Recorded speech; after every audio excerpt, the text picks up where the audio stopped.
बाह्रै मास खेती लगाएर आएको हुन्छन्। यस्तो छ यहाँको चाहिँ अवस्था।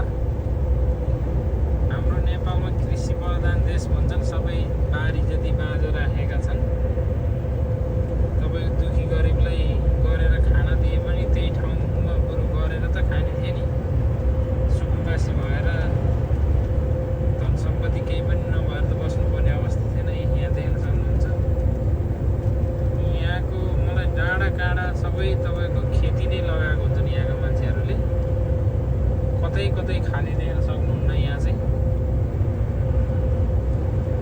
तपाईँ यो भित्ताको घाँस पनि बेचेर, यहाँ भित्ताको घाँस पनि काटेर बेच्छन्। यो ठाउँमा चाहिँ यस्तो छ, हेर्नुहोस्। यतिखेर गहुँ काट्ने बेला सिजन भएको छ। बारी नै तपाईँको यता हेरे पनि गहुँ, उता हेरे पनि गहुँ देख्न सकिन्छ। यहाँ चाहिँ हाम्रो नेपाल कृषि प्रधान देश नामले मात्रै कृषि प्रधानको देश हो।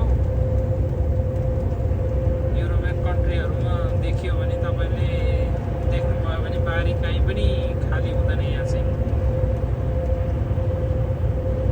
तपाईँको दिनमा म 600, 700, 750 किलोमिटर हिँड्छु। जहाँ हेरे पनि खेती नै लगाएको हुन्छन् यहाँको मान्छेहरूले चाहिँ।